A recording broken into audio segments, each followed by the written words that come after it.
Túlia. Meu boa tarde aí para todos e todas. Hoje é dia 14 de maio de 2013, terça-feira. O verbete é de número 2657. Ele tem 6 páginas, 45 logias e 14 máximos. Eu destaco aí a divisão do detalhismo, tem 11 máximos. O tema é a acabativa verbetográfica.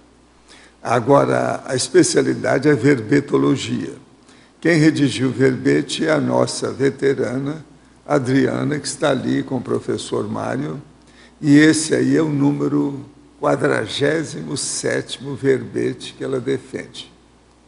Se vocês estiverem morrendo de inveja, pode babar aí na roupa, não faz mal. Agora, definição.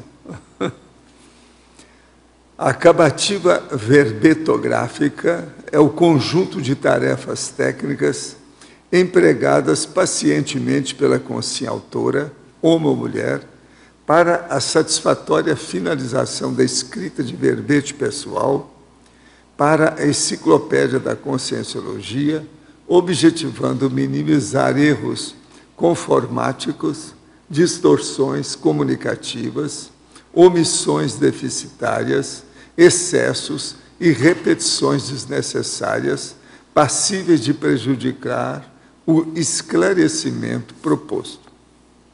A flexibilidade pensênica para rever criticamente as próprias argumentações. A fidelidade ao mater pensene estipulado para o verbete. O apreço pela qualificação continuada das assinaturas grafopensênicas pessoais. O empenho pela redação clara, propiciando a retilinearidade gradativa da pensenização.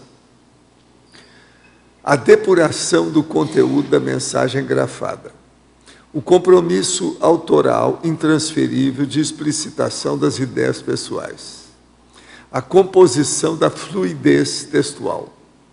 A integração conformática ao corpus de verbetes da enciclopédia da conscienciologia. A desdramatização do labor revisional. O aspecto lúdico do trabalho de revisão. A acuidade na detecção de erros, tal qual o jogo dos erros. A busca de repetições de palavras, tal qual caça-palavras. A atenção à sinalética energética parapsíquica pessoal. A saturação temática e a dicionarização cerebral, favorecendo as intervenções amparadoras. A inspiração extrafísica sob vocábulo ideal para explicitação de ideia. A consulta aos dicionários comprovando o encaixe perfeito da palavra inspirada. O ato de honrar as ideias próprias e a inspiração por amparador extrafísico. O aporte energético ao final satisfatório da acabativa verbetográfica. Na argumentologia, nós temos o top das metas, que são 5 metas factíveis da acabativa verbetográfica.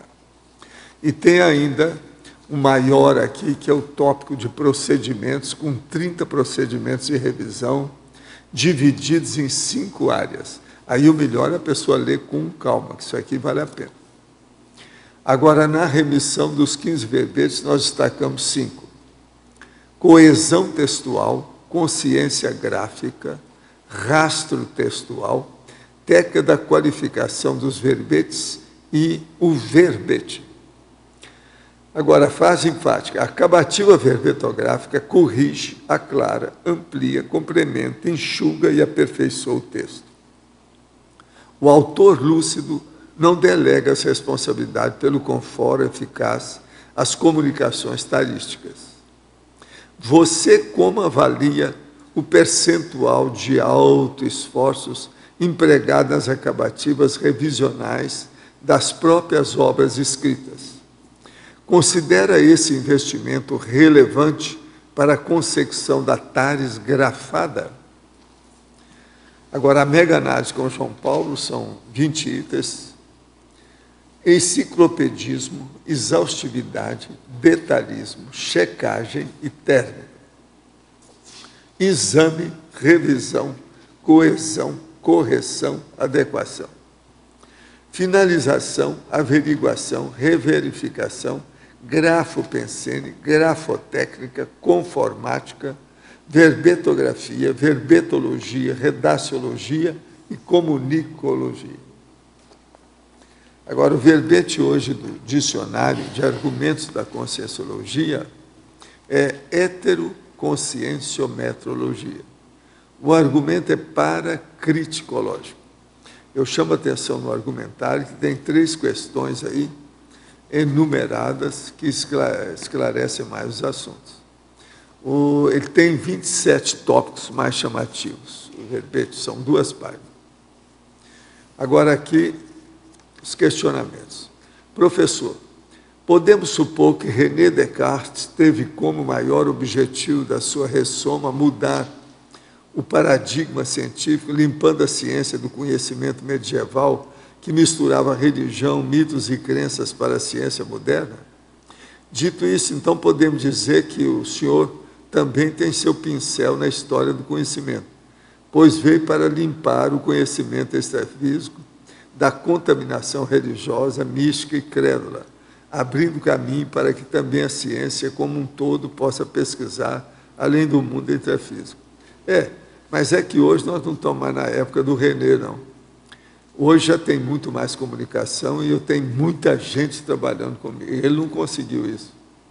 Ele tinha pouca, a equipe dele era pequena, das coisas todas que ele fez. Agora eu não. Só aqui em Foz tem 700 pessoas. Isso aí muda tudo, mas a vida moderna tem que ser assim, o século XXI. Mas, de qualquer maneira, estamos nesse jogo, entende? Professor, conheço a conscienciologia há 3 anos e sinto que é um momento de iniciar um estudo mais sério e sistemático e parar de enrolação. Essa está boa. Tem 25 anos o rapaz. Tenho facilidade para a parte teórica, deve ser porque estudo matemática. Porém, tem pouca vivência com a parte prática, para psiquismo e projeção consciente. A única coisa que sinto mais facilmente é o fronto chakra. Já li alguns livros introdutórios que não trouxeram muita novidade para mim. Poderia me aconselhar sobre como iniciar esse estudo? Seria pelos 700 experimentos ou projeciologia? Não. Você, como estuda matemática, é bom você ver primeiro os 700, depois você pega o projeciologia. 700 vai fazer você alargar a sua matemática, né? Professor, ontem à noite, pela primeira vez, eu me predispus voluntariamente a exteriorizar energias à pessoa que namoro há 5 anos. Ontem teve forte enxaqueca e dentro de 15 minutos que exteriorizei energias, ela disse ter saído completamente a dor. Além disso, até a prisão de ventre dela foi resolvida. Ela não estuda a conscienciologia, mas admite alguns processos e às vezes gosta de ouvir algo a respeito. Para experiência desse tipo, o ideal seria sempre fazer diz assim depois. Certo modo, essa exteriorização foi uma assim. Toda exteriorização tem assimilação simpática e desassimilação, isso faz parte. Agora, uma coisa que você está falando aí, que você não observou, é o seguinte: tem que falar com a sua duplista aí, que esse caso da enxaqueca dela pode ter relação com a constipação intestinal. Quer dizer, seria bom ela comer bastante comida, verdura ou legumes que tenham bastante fruta com bastante fibra. E agora, o que é que se passa? Tomar bastante líquido, que isso vai ajudar o processo, que é essa intoxicação da enxaqueca. Então, você está falando que ela melhorou a dor de cabeça e melhorou a prisão de ventre, isso está na cara, isso é constipação intestinal. É preciso falar com ela para melhorar a dieta e beber mais líquido, bastante água. Esse aqui é o caminho. Outra coisa, fazer exercício físico para transpirar. Tem que suar. Isso aí vai ajudar a desintoxicação, ela não vai ter mais enxaqueca. Professor, fiz o arco voltaico, meu professor, que é muito casca grossa, com o objetivo de limpar o sujeito e proporcionar-lhe alguma experiência extrafísica. Porém, não fiz de maneira tradicional, pois mandei a energia apenas com a mente, bem distante, sem ele perceber. A energia fez efeito nele, pois de repente seu nariz começou a escorrer. Assimilei as energias dele, mas não consegui me limpar. Minha dúvida é, isso que eu fiz é cosmoético, ou eu não devo mexer na energia das pessoas sem que elas saibam? Não, você pode mexer, desde que a intenção seja boa, se você vê que tem bom resultado, é porque você tem assistência. Às vezes foi até um amparador dele que mexeu em você para você ajudar o homem. Então, essas coisas tem que ver quais são as suas companhias, a qualidade do seu holopensene, como é que é. Agora, a nossa verbetógrafa. Na Fatologia, página 49, quarta linha. Como você mantém a cuidado na detecção de erros, tal qual jogo de erros, e a busca de repetições de palavras, tal qual caça-palavras? Você faz essas detecções em outro dia, após redigir seu verbete, para o cansaço não atrapalhar? Ou faz logo no dia seguinte, ou dá um intervalo de vários dias esperando algum insight? Não, eu não sei se eu compreendi a sua pergunta. Isso aqui a gente fez uma analogia, porque a gente está falando para desdramatizar o trabalho da revisão, que muitas pessoas falam que revisão é chato, então não quer fazer, né, ou evita fazer. E a gente está mostrando que tem um aspecto lúdico no trabalho de revisão. Então, às vezes a pessoa compra aqueles livrinhos, né, então tem aquela questão do jogo de erros, tem 2 fotos, a pessoa tem que descobrir onde está o erro, né? Então, ali é um trabalho inócuo, ela vai ficar brincando com aquilo. E o trabalho de revisão não é nada mais do que isso, né? Você vai estar lendo um texto, está procurando onde está escrito errado, onde está a letra que faltou, onde faltou o ponto. Então, a gente está fazendo aqui, são analogias. A mesma coisa com a questão do caça-palavras, porque no caça-palavras são aquelas palavras todas misturadas, que você tem que descobrir a palavra ali. Não é o caso aqui, mas às vezes a gente, por exemplo, a gente está lendo o texto, a gente vê que usou uma palavra, por exemplo, singularíssima. A gente usou 5 vezes. Aí já está demais. Então a gente vai buscar onde a gente usou de novo. A gente pode fazer um find, ou pode ir olhando mesmo e descobrindo onde a gente colocou de novo, e às vezes vai tentar trocar por um outro termo. Então foi essa a ideia. Na Paradoxologia, página 51. Como funciona o paradoxo? Texto complexo, leitura fácil. Olha, se a gente pensar os textos da Conscienciologia, os textos dos tratados da Conscienciologia, a gente vê como é que ele é escrito dessa forma. São textos altamente complexos, o próprio verbete, né? Não é um texto simples. E, ao mesmo tempo, a ideia é que quanto mais a gente trabalha esse texto, seja de uma leitura fácil. Quer dizer, ele não é enrolado, ele não fica dando circunlóquio, ele vai direto ao ponto, então facilita a leitura. Então, mesmo os temas mais complexos, eles podem ter uma leitura facilitada. Então, esse é o objetivo da revisão, né? A verbetógrafa, em estrangeirismologia, poderia explicar o estilo revisional Monk? Isso é uma metáfora, né? Que de vez em quando falam comigo isso, que eu sou monkiana, e eu acho que eu sou meio monkiana mesmo. E nesse sentido, de você ter detalhismo, e o revisor precisa disso, né? Ele vai reverificar a mesma coisa, às vezes, várias vezes, ele não fala, já sei, não, ele vai olhar de novo, vai olhar de novo. Então, é uma coisa meio Monk, mas é assim que a gente descobre, né? Então, Monk é aquela série de televisão que o detetive é extremamente detalhista, ele já vai para um extremo até de toque, né? Mas que ele vê os detalhes todos e consegue desvendar os crimes. E aí, na revisão, a gente precisa ser um pouco Monk também. Olhar os detalhes e conferir várias vezes a mesma coisa. Em Argumentologia, página 52, o item procedimentos. Poderia explicar o uso do e-comercial nos tópicos? O e-comercial, você sabe o que é, né? Qual que é o... não, isso aqui foi só para a gente fazer uma correlação de uma coisa com a outra. Lógico. Foi um jeito. Às vezes é o versus, ou continuação, ou cotejo. Para juntar, que aqui está fazendo um cotejo. Título com a definição, especialidade com a temática, nesse sentido. A verbetógrafa. Verificamos que no contexto do verbete você fala repetidamente, como em fatologia, linhas 4 e seguintes, de labor revisional, trabalho de revisão, detecção de erros, revisão verbetográfica, heterorrevisão, citando ainda na argumentologia, em metas, o item correção de erros e o item revisão. destacando sempre a adequação entre conteúdo e forma.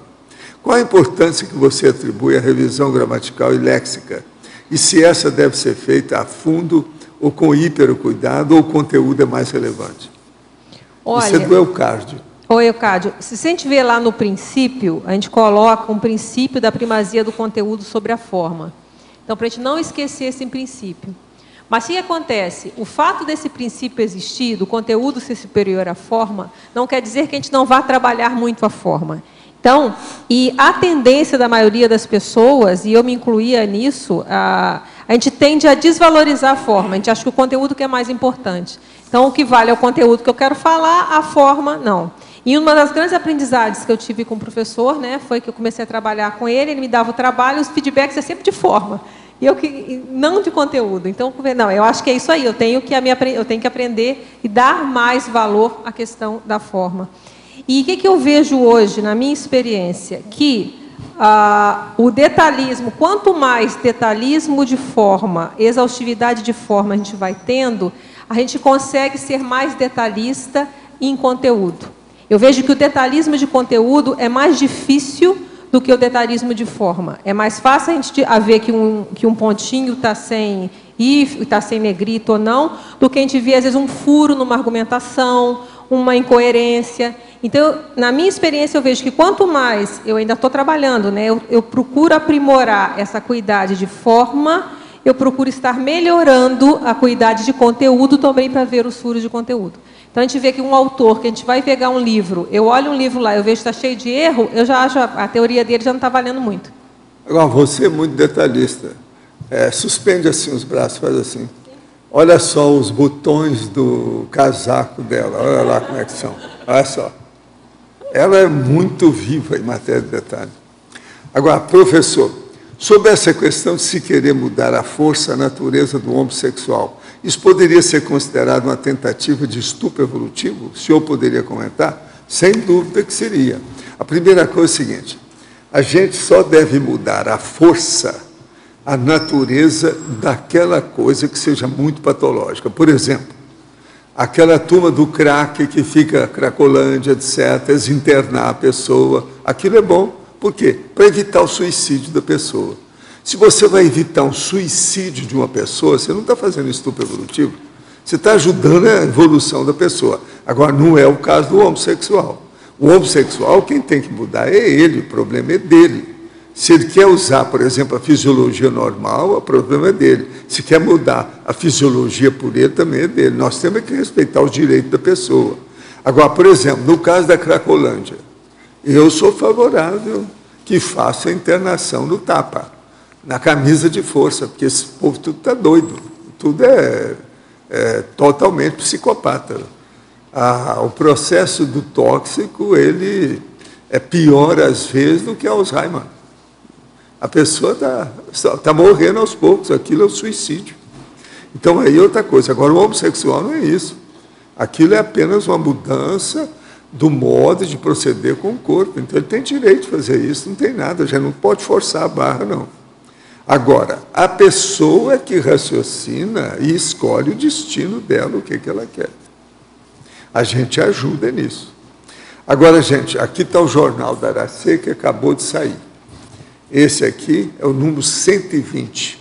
Já são 11 anos que estão publicando aqui o jornal da Aracê. Agora, aqui nesse número tem o 5º encontro de voluntariado em magística e comunicação. E outra coisa muito interessante tem aqui, empreendedor Ari Caldas. Tem a foto dele com a Milce. E tem aqui uma parte do início do empreendedorismo, o que ele escreveu para o livro que ele estava escrevendo. E tem um outro artigo, Compromisso Duplo Kármico, da Milce, escrito por ela. Vale a pena ver o que esse homem fez. Ele fez muita coisa na vida. Ele mexeu com muita coisa. Muito trabalho que ele andou arranjando. Vale a pena ver aí.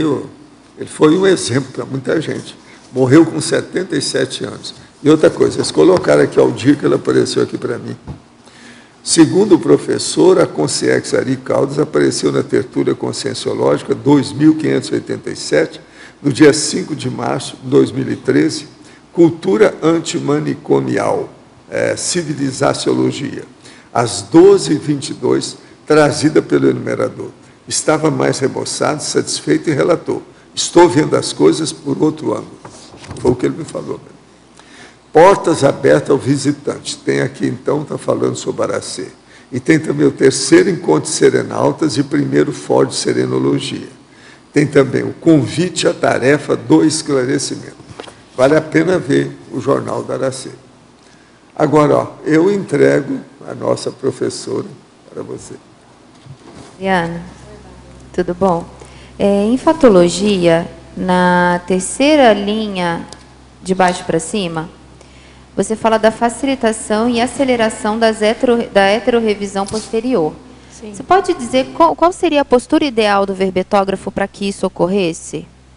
É o objetivo desse verbete, né? Que o acabativo verbetográfico é justamente o verbetógrafo, ele buscar fazer o máximo de revisão possível antes. Porque, primeiro, aquilo que eu falei, é um treinamento. Quanto melhor a pessoa começar a ficar com maior hiperacuidade em relação a isso, é melhor para ela também. Ela vai estar aprendendo, é um exercício, tá? Segundo, vai mais rápido. Por que eu estou falando essa questão da rapidez? Porque é natural, isso acontece comigo até hoje, na hora que eu termino o verbete, a minha vontade é mandar rápido. E eu seguro. E eu falo, não. E aí aquela segura o subsério. Não, calma. Aí eu faço eu vou dormir, vou imprimir, vou ler no dia seguinte. E às vezes, geralmente, eu ainda demoro uma semana ou mais para mandar o verbete que eu já achava que estava pronto. Tá? Então, isso porque é um exercício, é lúdico para mim. E me ajuda. E o que vai fazer? Porque a pessoa às vezes fica ansiosa, não, quero logo mandar o verbete. Só que é uma ilusão, porque quanto mais erro tiver, o verbete volta, e vai, e volta, e vai, e volta. E vai voltar, porque faz parte do trabalho. Mas quanto mais prontinho eu levar, melhor. Por exemplo, até hoje eu nunca consegui chegar com verbete 0 erro. E olha que eu faço um trabalho. Nesse mesmo a gente achou 3 aqui. Então, por mais... E esse ainda caprichei, né, por causa do tema. Então, a Fô achou, a Dulce achou coisinha. Então, a gente vai... É difícil a gente achar. Mas quanto mais a gente fizer, melhor para a gente que a gente está aprendendo e mais rápido vai, porque o trabalho vai mais rápido, então segue. Então, o objetivo de escrever isso aqui foi justamente para ser essa argumentação anti-ansiedade, entendeu? Você vai pensar que você está ganhando tempo, você está ganhando tempo na hora que você vai sentar e vai buscar ser detalhista, porque você está adiantando o tempo depois da heterorrevisão. Vai chegar mais prontinho e a pessoa vai direto ao ponto. Então, ela não precisa ficar tão preocupada com um pontinho negrito que você esqueceu, mas ela já vai ver mais a questão, às vezes, uma incoerência, alguma coisa que está ali e que, às vezes, a gente não vê mesmo. Tem a psicose do revisor, né? A gente acaba... tem coisas que vão passar mesmo, mas fica mais fácil para a heterorrevisão. Então, esse era o que eu quis colocar aqui. Tá, só mais uma pergunta. Em binomiologia... você coloca o binômio inteligibilidade e cognoscibilidade. Isso. Explica um pouco. Olha, o que é... Esse binômio já existe na enciclopédia, tá? O que é inteligibilidade? Aquilo que é inteligível. Então, eu vou escrever uma coisa que seja inteligível, ou dentro do possível, né? Porque todo mundo está aprimorando, dentro do que a gente consegue. E cognoscibilidade, que ele é cognoscível, ele é passível de ser conhecido. Então, ele não é uma coisa que é um conteúdo que é para ser conhecido. Então, não só o conteúdo é compreensível, como a forma de escrever. Um exemplo bem rasteiro, eu não vou fazer um tratado de física quântica para uma pessoa no primário. Então, pode ser até, eu posso estar muito inteligível, mas para aquele público não é cognoscível. Ele não vai entender nada. Então, é essas duas coisas que a gente deve preocupar. Qual é o público também que a gente está escrevendo? Ô, Adriana, será que você podia falar um pouquinho do processo do tema, a escolha do tema, passaria também por esse detalhismo? Porque às vezes você se entusiasma com um tema e depois você, quando vai procurar fazer o verbete, você vê que nem sempre ele é viável, ou então você descobre uma dificuldade maior do que você esperava em relação àquele tema. Será que você podia ajudar a gente nesse sentido também? Outra, não tem a ver aqui, porque aqui é a última fase, mas eu vejo que é importante, sim. Eu tive um exemplo agora, recentemente, foi a primeira vez que aconteceu isso. Eu escolhi um tema e o verbete estava pronto e eu falei, não está legal. Aí entra a acabativa verbetográfica. não está legal. Aí fui para a internet aprofundar mais e acabou que eu já mudei o título e ainda está... Ele estaria pronto desde o dia 1º de maio. E está lá, dia 14. E o negócio ainda está ainda... Então, o que é o meu diagnóstico? Eu fui precipitada na hora de definir, ou melhor, eu fui fazendo sem ter a questão da definição muito mais detalhada e exaustiva. Então, ali que eu errei. Eu deveria ter feito uma definição mais profunda para evitar depois tudo isso. Então, foi a primeira vez que aconteceu, eu já levei a lição, já aprendi. E seria, então, de repente, seria interessante você fazer a pesquisa primeiro. Não, né? Geralmente eu faço isso, mas dessa vez foi fazer uma pesquisa mais aprofundada. Não, sempre é, tanto é que a gente faz, Exato. né? Você quer pegar um tema, vai olhar na internet o que já disseram sobre isso. Então você vai começando a ver se a palavra é adequada, se o tema é adequado. Então, isso geralmente eu faço mesmo. Mas alguma coisa ali falhou. Eu estou estudando o que aconteceu. Eu agora também estou fazendo assim. Não, mas isso é importante, sim. Oi, Adriana. Minha pergunta é sobre, mais ou menos nessa linha também, quer dizer, na mesma linha.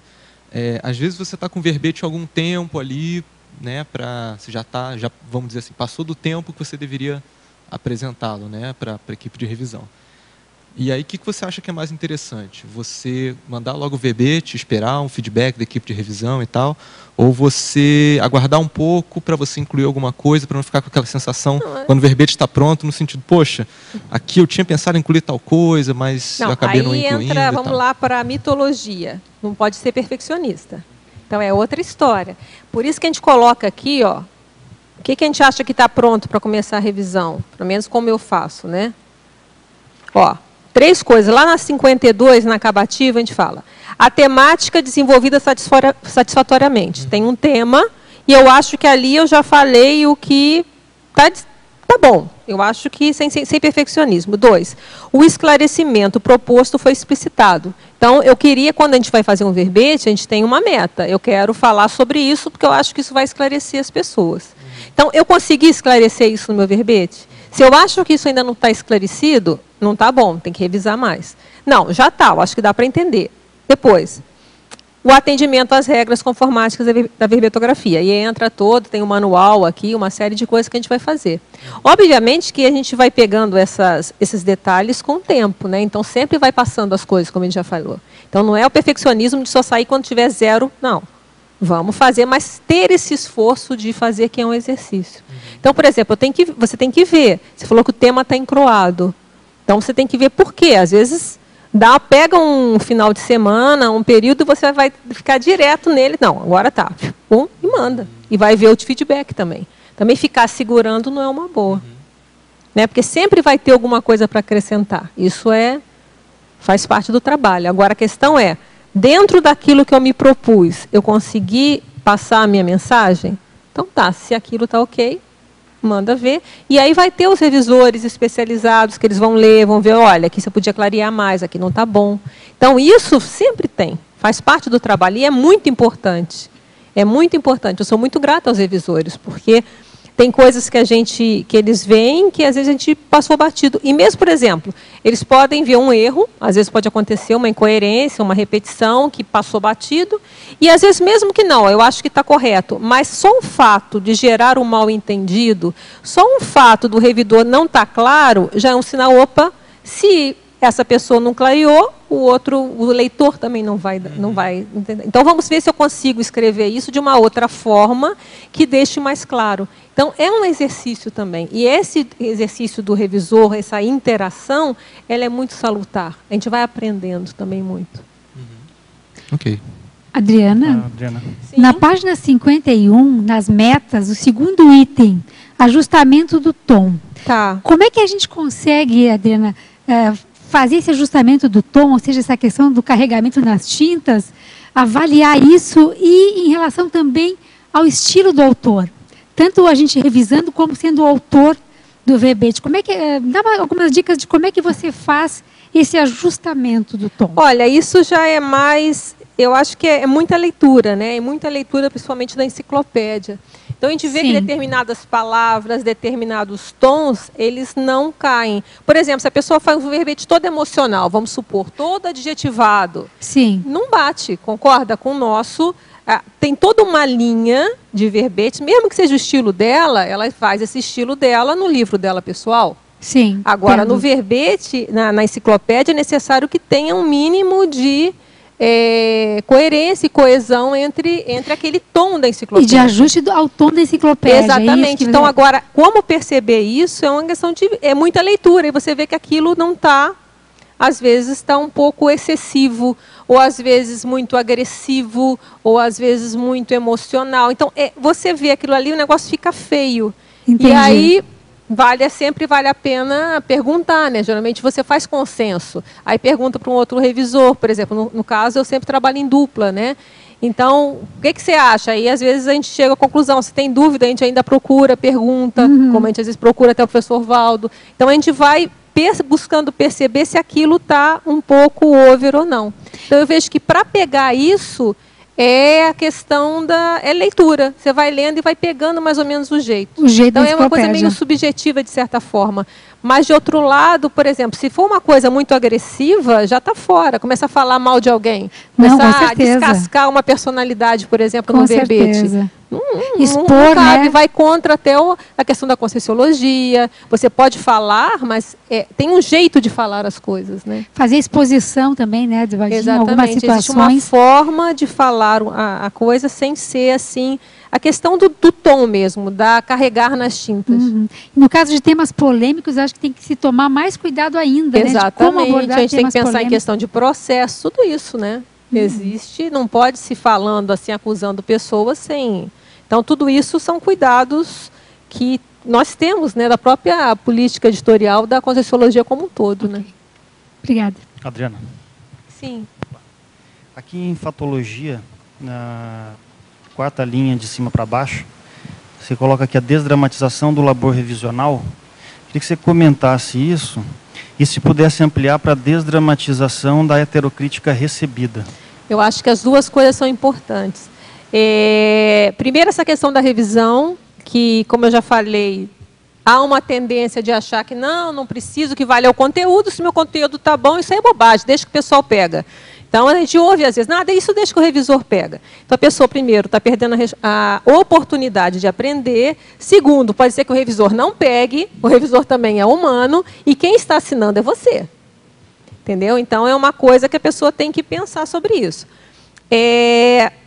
Então, esse desdramatizar, ver que isso é um processo lúdico, é um processo de desenvolvimento intelectual, e que, justamente, como eu falei, vou repetir que é importante... Na minha experiência, eu vejo que o detalhismo na forma, que ajuda a ficar cada vez mais detalhista no conteúdo, começa a ficar mais esperto para o conteúdo, então a pessoa vê que isso é um trabalho, isso é um exercício, né? Então, esse exercício, ela não se privar de fazer esse exercício. Então, eu vejo desdramatizar nisso. E a questão da crítica, eu fiz um verbete só para isso, né? O heterocrítico-filia intelectual, que era com esse objetivo, buscar desdramatizar. Receber crítica, ninguém gosta. Eu acho que isso é quase universal, né? Porque você faz um trabalho e você acha que está bom e vem alguém e vai meter o dedo. Então, isso é natural, a primeira reação. Mas se você pensar, bem, espera aí, vamos ver. Por que não está claro? Eu posso clarear mais? O que eu posso fazer? Isso procede? Vamos supor que procede a crítica. Excelente, às vezes evitou de eu falar uma bobagem. Se não procede... Tem todo um exercício que eu vou ter de argumentação, de correção, de buscar clarear aquilo que também é melhor para o meu texto. Porque assim como uma pessoa não entendeu, o meu leitor também pode não entender e gerar um mal entendido. Então, é isso que eu vejo, essa desdramatização também a gente vai construindo com o tempo. E, geralmente, quando acontece isso, pega no ego do escritor ou pega. Na questão da defesa da ideia que ele está querendo colocar, do texto em si, do conteúdo, principalmente, né? Geralmente, quando pega essa... Porque pode ter equivocado ou pode não estar. Acontece que, às vezes, não está, mas não está claro. A pessoa quer dizer uma coisa, mas não está escrito ali o que ela quis dizer.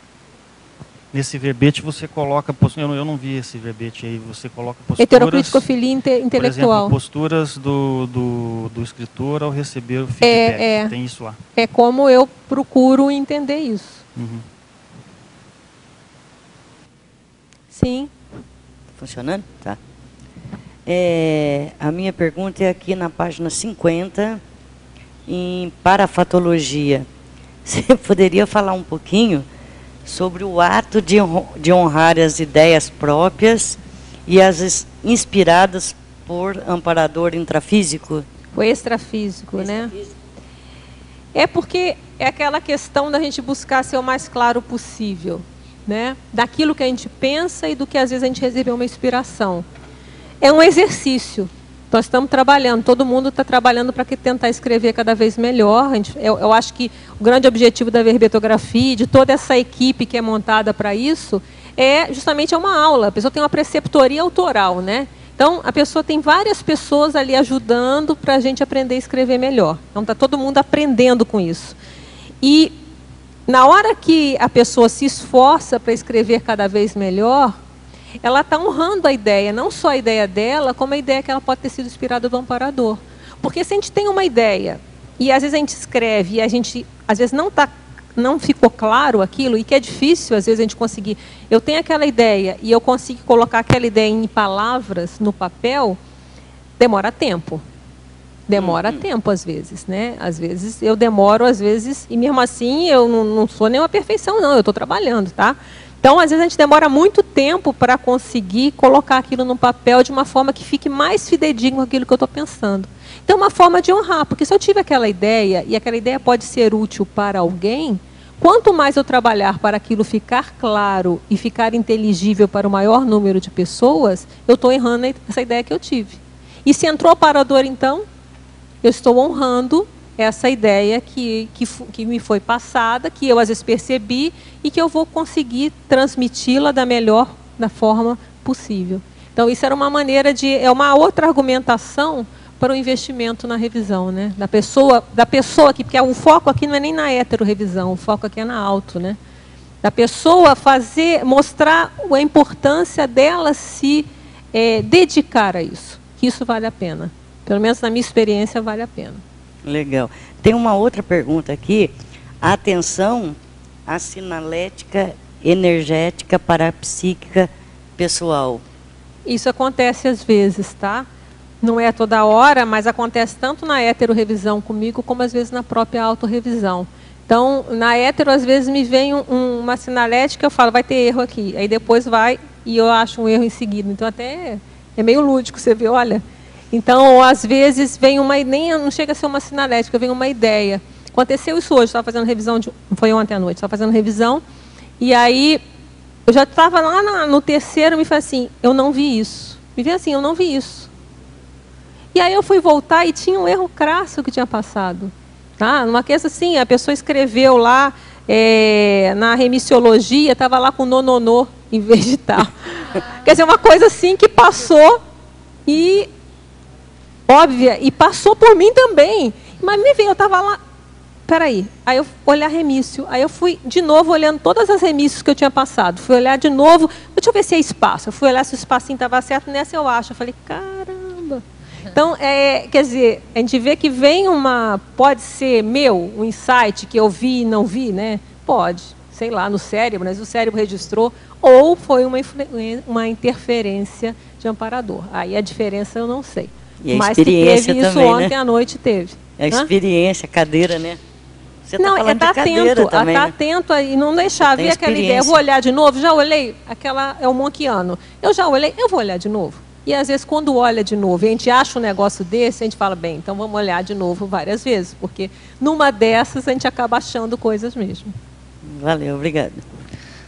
Adriana, eu queria saber como é que você faz para trabalhar assim, os pontos cegos do escritor, porque às vezes você revisa, imprime, espera, né, para enviar o verbete, Isso. mas sempre tem uma coisa que você não enxerga, né? Então, como é que você vê isso assim? Isso faz parte do trabalho. Como eu falei, não dá para ser perfeccionista. Uma coisa que eu falo aqui da técnica eu tenho meu leitor oficial. O Mário lê todos os meus verbetes. Então, aí ele vai, coitado, vai lá, pega o óculos. Aí ele vai lá, pega o óculos, lê com calma. Aí ele vai lá e lê e já vai, isso aqui não está claro. Então, já tem um primeiro feedback. Depois disso, aí vai para a revisão e eles vão, às vezes, me pontuar o que está de furo. Então, porque tem coisas realmente que a gente começa a não enxergar, faz parte do trabalho. Mas o trabalho que eu estou defendendo aqui é a gente buscar minimizar isso ao máximo, fazer esse esforço de minimizar. Mas eu vejo que sempre vai ter. Como eu falei, eu nunca consegui chegar aqui com 0 erro. O João Paulo achar 0. Não foi. Então, faz parte, sempre tem uma coisinha ou outra, né? Mas...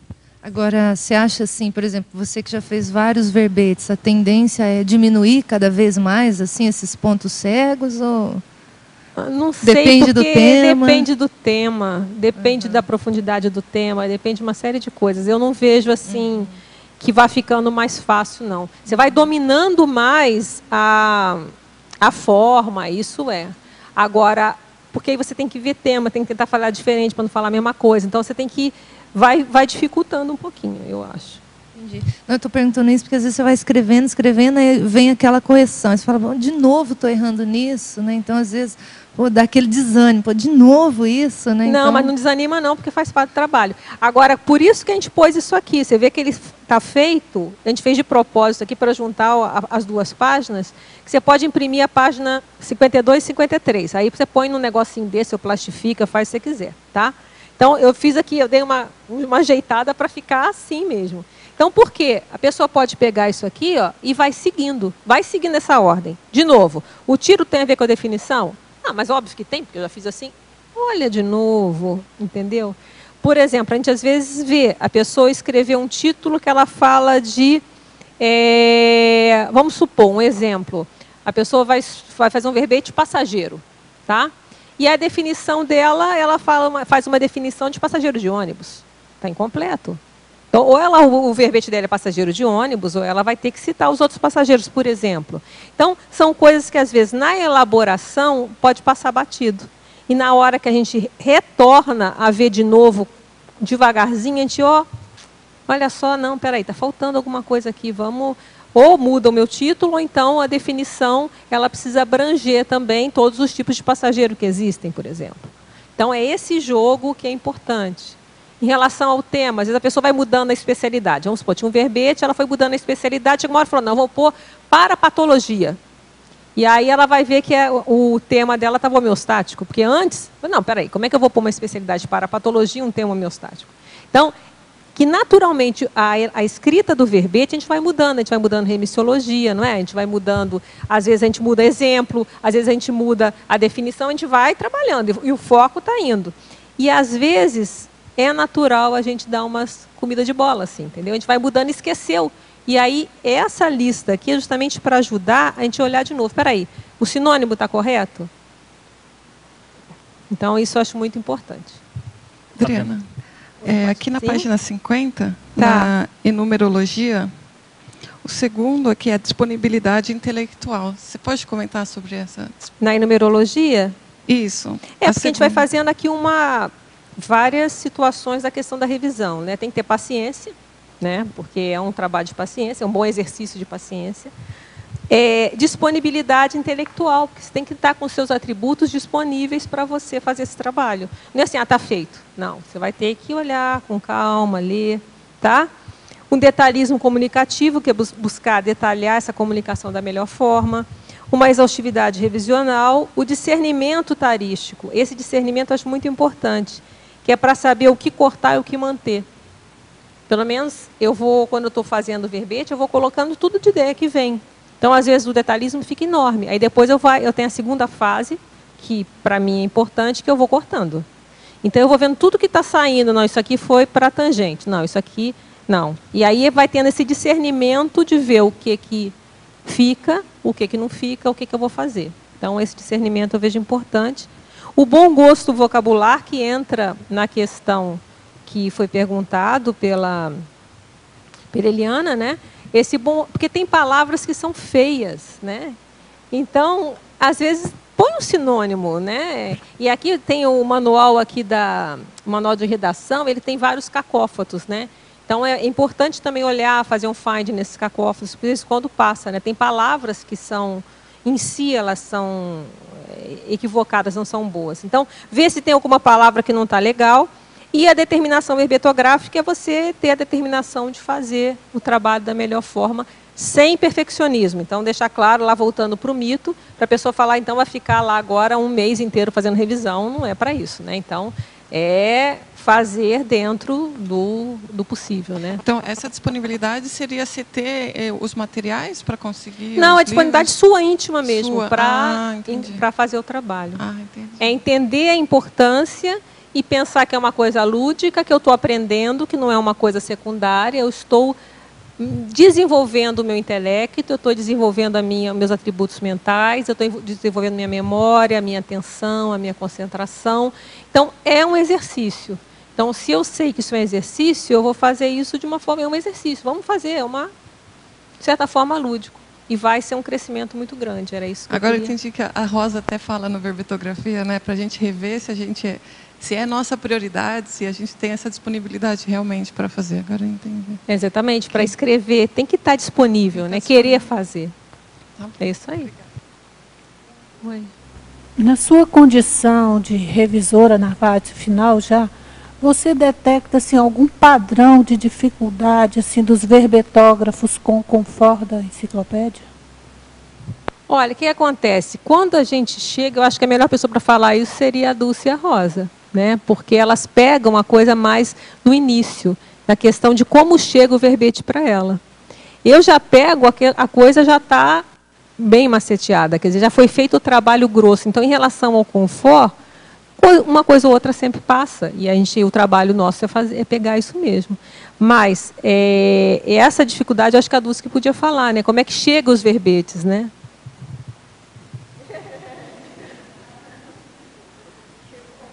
Eu acho que tem uma diversidade muito grande e até, eu acho que frutífera, né? Depois a Rosa fala também que...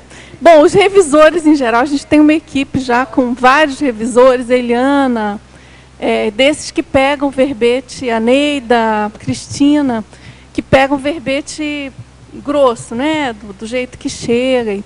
Mas, enfim... O que acontece? Tem verbete que chega praticamente pronto, que tem só aquela questão de algum ajuste, algum acerto. E, claro, principalmente aquele verbetógrafo que cursou o programa Verbetografia. A gente sabe, é uma diferença muito grande. Exceto aquela pessoa que já tem aquele ímpeto pesquisístico, né, que gosta da enciclopédia, que pesquisa, que nem você falou, né, Adriana? Da pessoa ler, pesquisar, vamos dizer assim, ficar mais íntimo, né, da linguagem da enciclopédia. Agora, eu vejo que um dos maiores problemas é a pessoa que está começando a fazer verbete, ela não distinguir a linguagem da enciclopédia da linguagem de um artigo ou de alguma abordagem dela pessoal. Às vezes a pessoa quer, desculpem o termo, mas quer enfiar na enciclopédia uma coisa que não é para a enciclopédia, que é para o livro dela, que é para o artigo dela. Então, isso às vezes dá um certo trabalho, né? Você não acha, Rosa? O pessoal aí da revisão, né? Eliana, quem que está aí? Quer dizer, tem os revisores também de pente fino, né? Que também pegam isso, às vezes, a Pilar, mas eu acho que esse é o maior problema. A pessoa entender que ela pode colocar o estilo pessoal dela dentro da chapa verbetográfica, respeitando o confort da enciclopédia, e guardar para as publicações pessoais aquele formato, aquele confort do que ela quer manter, né? Enfim, que ela não quer abrir mão. Que aí entra aquela condição da necessidade da cosmoética destrutiva no texto, né? Que às vezes a pessoa tem uma certa dificuldade, é normal, é natural, né? Deu tanto trabalho e tal, escrever aquilo, e às vezes a gente precisa ser retirado para poder encaixar. E que não é o seu caso, né, Patrícia? Patrícia é ótima, ela, nossa, super receptiva. Não, a maioria dos verbetógrafos, eu estou brincando assim, mas até estou me colocando, né? É difícil você cortar uma coisa do seu texto, não é uma coisa simples. Mas a maioria acho que recebe bem, mas é que às vezes não entende, né? A pessoa não capta que não é que está ruim, ou que às vezes não é que tem erro, é que não cabe na enciclopédia. até às vezes um próprio neologismo que a pessoa cria e que ela até aprova no CINEL, mas às vezes não cabe na enciclopédia, não combina ali com aquele, que é uma mega GESCOM, né? Eu acho que você falou tudo que tinha que falar. Assim, a única coisa que eu reforçaria é a questão da linguagem enciclopédica, que eu acho que a pessoa que está dedicada a fazer um verbete, ela, no mínimo, ela tem que navegar na enciclopédia muito para poder adquirir aquela forma de escrever. E aí eu sempre falo no verbetografia, às vezes você tem uma ideia brilhante. Aí eu, pelo menos, pego a palavra-chave daquela ideia e vou navegando. Eu navego horas na enciclopédia para adquirir uma maneira enciclopédica de dizer aquela ideia que eu achei que fosse brilhante. Eu acho que que não deixa de ser o que a Adriana falou, daquela tendência pesquisística, né? Para pegar o tom da forma como colocar. Para mim, assim, a dificuldade que eu mais tenho, tanto no verbetografia quanto na revisão, é de fazer isso, é de trazer a linguagem para uma linguagem mais enciclopédica. Porque a pessoa não está, assim, a chapa é uma coisa fácil e difícil, sabe? Ela facilita demais, por um lado, e dificulta por esse lado de trazer a pessoa essa questão de ler enciclopedicamente a chapa. Adriana, Oi. por favor, na página 49, fatologia, de baixo para cima, a penúltima linha. O brio cosmoético na elaboração de texto límpido. E a gente chega a falar também da força presencial em algum lugar, que é o aumento da força presencial do texto também, nos efeitologia, olha. Efeitologia, deixa eu achar onde é que está. Na penúltima linha, os efeitos da escrita tarística impecável na força presencial do autor. Okay. Porque aí entra a questão de uma vaidade positiva, né? Você buscar fazer um texto melhor que você consegue. Não é ser perfeccionista, mas dentro daquilo que você pode, que eu vejo que aprender a escrever, aprimorar a escrita é um trabalho, demanda tempo. E esse exercício, você ter esse brio de, olha, não, eu vou escrever cada vez melhor, eu vou buscar escrever de uma forma cada vez melhor, eu vejo que isso ajuda muito. Então, é um orgulho, um brio no sentido de orgulho, uma vaidade positiva, de não, olha, o meu texto chega quase pronto. Não, e eu me esforço para isso. Uma curiosidade sobre o estilo pesquisístico da escrita. Você também participa da equipe de revisores. Sim. Você chega a fazer essa comparação entre o estilo da escrita da pessoa e a pessoa? Você chega a fazer essa... Olha, dá para ver mais ou menos pela maneira que a pessoa escreve, mas não é... Porque aqui então, tem a chapa, né? Então, às vezes a pessoa ela joga mais para um jeito de escrever, cria, mas sempre... Isso tem um certo, no meu entender, um certo limite, né? Porque, como a gente falou, a Dulce falou e a Rosa também, a enciclopédia é uma obra que já está em andamento. Então, a pessoa precisa se adequar. Na enciclopédia que vai adequar ao estilo da pessoa. A pessoa vai se adequar à enciclopédia. Agora, o próprio tema que a pessoa escolhe, a maneira, às vezes, dela fazer, dela escrever... Isso vai gerando um jeito dela escrever. Mas isso tem um certo limite. É diferente quando você vai escrever seu livro. Claro. Que aí, olha, você está livre e solto. Agora, aqui tem esse limite porque é uma obra coletiva. Se todo mundo começar a querer escrever do seu, já imaginou como é que vai ficar? Vai ficar uma sopa de letrinhas, não é isso? É uma obra que já está em andamento. É uma obra que já tem muita coisa já feita. Então, nós vamos nos ajeitando, nos adequando a esse estilo mas, naturalmente, o nosso estilo aparece. Às vezes, no vocabulário que a pessoa usa. Então, tem pessoas que usam um vocabulário mais puxado para o negativo. Quando é muito assim, a gente até sinaliza, né? Ou então existe, naturalmente, pelas próprias palavras, você já vai vendo o jeitão da pessoa escrever. Mas não é tão óbvio como é um livro pessoal, obviamente. E na página, logo abaixo, na página 50, em Códigologia... O Código Pessoal de Cosmoética, incluindo a comunicação eficaz. Né? Porque a gente colocar isso no nosso código, né? Se eu me comunico da melhor forma, isso faz parte do Código de Cosmoética. porque a gente coloca até no efeito da má intenção, se eu não me engano, a questão é no binômio, né? Má intenção e precisão comunicativa. Por exemplo, uma pessoa má intencionada, com uma má intenção, ela geralmente não comunica claramente, porque ela está dúbia, ela está seduzindo, ela está jogando daqui. Então, a cosmoética, ela parte, ou ela perpassa a questão da comunicação o mais claro possível. Então, você está dizendo a que você veio, você está colocando a informação sem rodeios. Então, eu vejo que isso é uma cláusula do Código Pessoal de Cosmoética. Você escrever, buscar escrever e falar de maneira que se torne o mais claro possível. E buscar aprimorar isso, né? Porque a gente vai buscando cada vez mais ser claro, cada vez mais ser mais esclarecedor naquilo que a gente fala, sem deixar dupla interpretação. Então, eu vejo isso uma grande importância da revisão, tanto da auto quanto da hétero.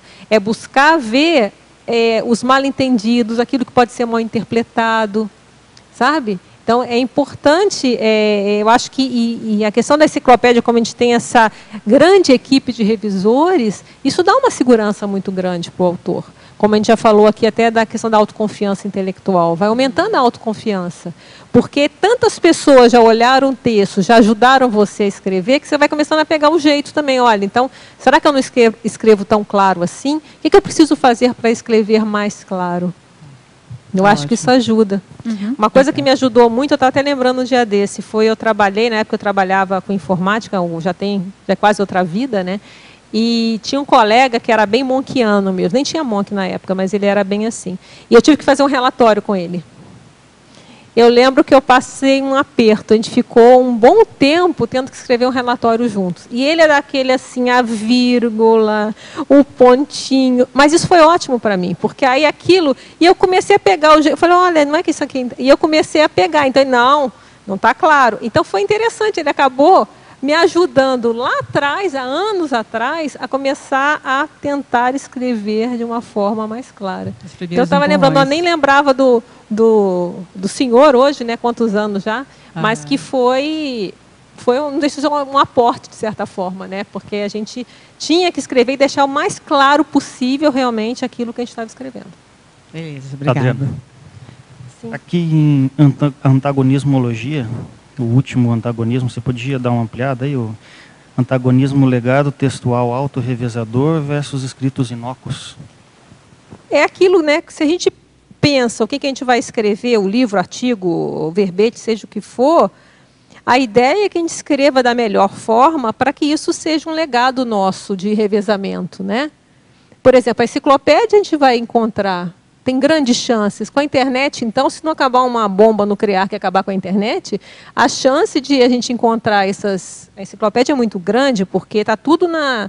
É só você dar um find ali, você vai... Mesmo se tiver outra língua, e se for na África, então, se pegar um país ainda de língua portuguesa, ficou moleza, né? Então, quer dizer, a gente vai... a chance da gente encontrar vai ser muito grande. E aí... E encontrar aquilo que a gente escreveu. Então, a gente pode escrever qualquer coisa, ou escrever uma coisa legal, escrever um livro, escrever uma coisa que realmente deixe um legado para nós mesmos. Então, essa... E sem má interpretação, sem dupla interpretação. Então, isso eu quis dizer, sabe, César? Essa preocupação do que a gente está deixando escrito, que não é... Então, por exemplo, se a pessoa está ansiosa para mandar correndo, seja um livro, seja o que for, espera aí, eu vou mandar correndo, eu estou avisando a curto prazo, de repente publica meia boca... A gente até coloca da meia boca. Esqueci. O que é o meia boca, né? Não está ruim, mas também não está bom. Então, será que não vale a pena a gente gastar mais um tempo e escrever uma coisa que realmente vá servir para mim em outra vida ou no futuro? Então, é esse jogo que eu quis argumentar aqui. Adriana?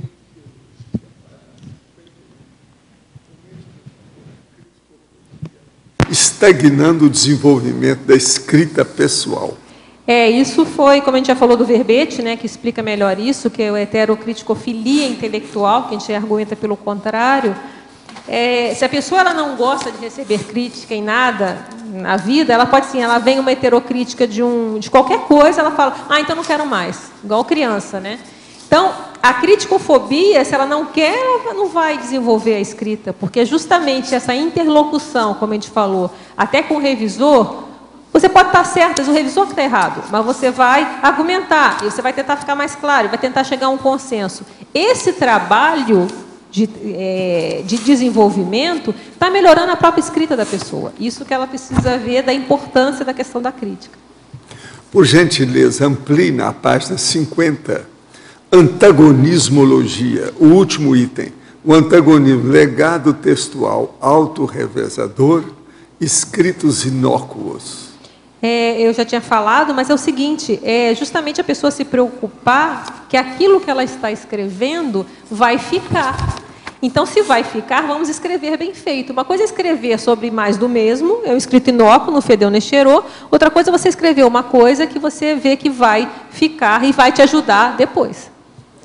Agora, está escrito aqui do jeito que está, eu vou ler. Tá, pode Caso der, explane sinteticamente a seção Crescendologia. A caso der, tá bom, pode ser. Foi sim. o jeito que escreveu. Caso der, tá bom, vai dar, ó. Na Crescendologia, na verdade, são vários ganhos que a gente está argumentando da questão da gente fazer aqui a nossa própria revisão, né? E depois até da hétero. Mas estou falando aqui, o foco é na nossa. A gente vai melhorando a nossa didática comunicativa, porque cada vez mais a gente vai melhorando e buscando se tornar mais claro. O crescendo, eficiência tarística também. Então, cada vez mais, se eu fico mais claro, a minha tares vai ficar mais eficaz também. Eu vou conseguir esclarecer o que eu quero. A minha hiperacuidade revisional aumenta.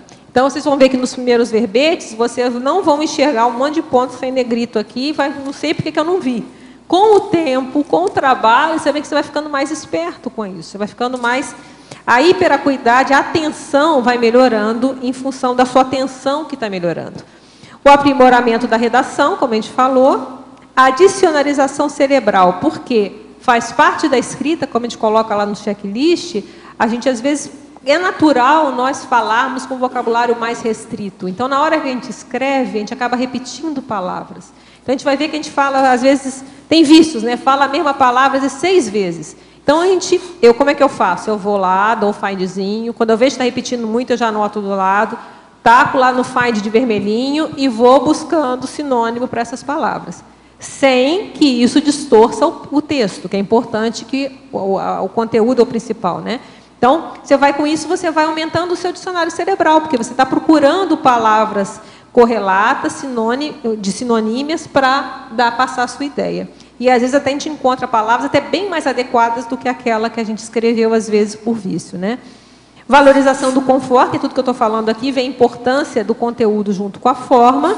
E esse final que tem a ver com o antagonismo que perguntaram agora, que é a sementeira intrafísica, colheita intermissiva. São 2 verbetes da enciclopédia do professor, que fala justamente que aqui, os nossos escritos, nós estamos fazendo uma sementeira para nós vamos colher os frutos disso que a gente escreve no extrafísico. Então, nós podemos até ser alçados a amparador daqueles que vão dos nossos futuros leitores. Então, é isso aí.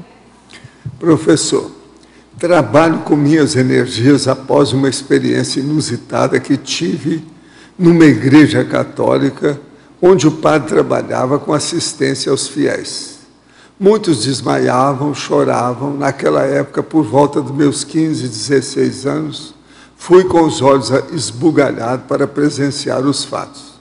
Tive um EV, influenciado pelo clima ameno, creio que também por amparadores do padre. Trabalho com energias até hoje. Agora com 21, antigamente não tão regularmente, mas hoje criei vergonha e descobri as maravilhas da disciplina. Estou com dificuldade para me projetar. Acredito que seja reflexo das energias densas por nunca ter tido uma parceira.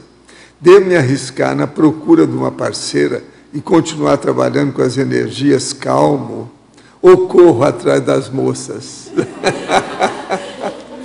Olha, o problema é o seguinte, aí é um processo seu para você ver o que você precisa.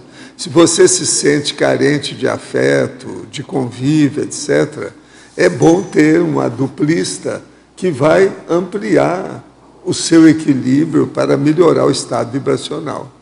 Pensa aí o que é que você pretende. O problema aí, você sabe. Antes de virar marido e mulher, a gente já não põe a colher. muito antes, então é preciso ir com calma. Se ainda não entrou nem no noivado, é preciso ir com calma, né, para ver. Agora, ó, tem muita moça cheia de vida por aí. Agora, você está com 21, tá? Agora que está virando gente, né? Professor, segundo o renovado palestrante espírita, estão encarnando na Terra hoje crianças índigos, mais evoluídas, para que ocorra a transição de um mundo de provas e expiações para um mundo de regenerações. A informação procede? Não, o que tem mais reencarnando não é nada disso, são as consréus. Agora, tem gente excepcional que fez curso intermissível, isso são outras condições.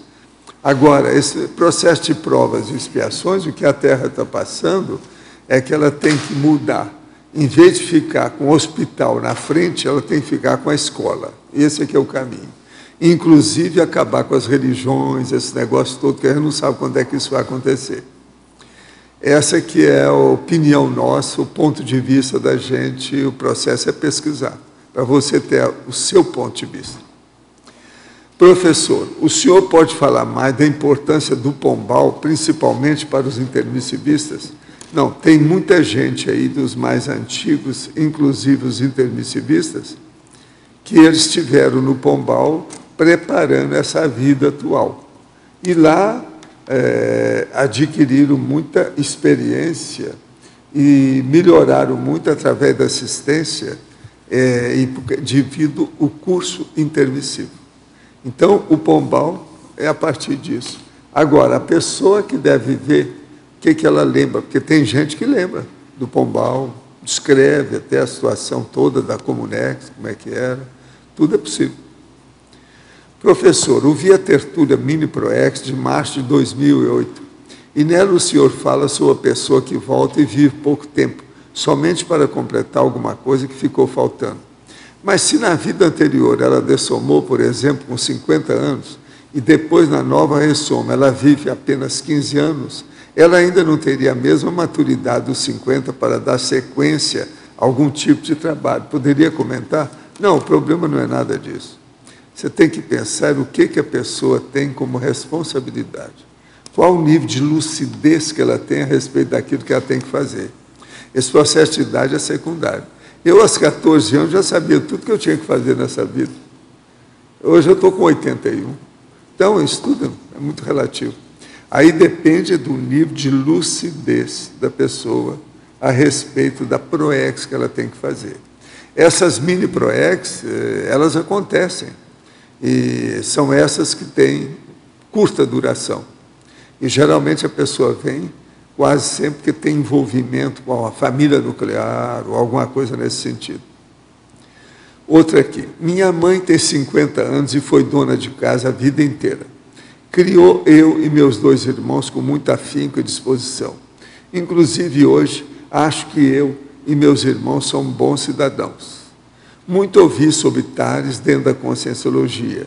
Minha mãe hoje não se envolve muito com nada, pois os filhos cresceram e não explora nenhuma atividade produtiva que não seja algumas tarefas de casa, como a louça ou a redecoração. Tentei mais de uma vez convencê-la a partir para uma empreitada intelectual ou financeira, algum projeto qualquer. Porém, ela não se convence e está consumindo álcool moderadamente todos os dias à noite. Fico preocupado. Como proceder? Eu acho que você devia de ir com ela a um psicólogo para dar uma geral na história. Olha aí essas psicólogas hoje que são especializadas nos processos de conduta, procedimento e etc. tal, que isso aí pode ajudar. A cognitiva comportamental é o nome que geralmente eles usam para elas. Isso aí pode ajudar. Agora, você vai com ela. Professor, estou participando do curso de assistenciologia em Joinville, em Santa Catarina. E 2 dias antes do início do curso, senti uma forte sinalética, um arrepio no pescoço por várias vezes, e acabei o dia com sintomas de forte febre, sem febre, com dores no corpo, e no outro dia acordei sem sentir absolutamente nada. Nesse segundo fim de semana, tivemos aula de bioenergia na prática, e na segunda-feira senti novamente uma sinalética de arrepio no pescoço por várias vezes, ficando mal com vômitos inexplicáveis.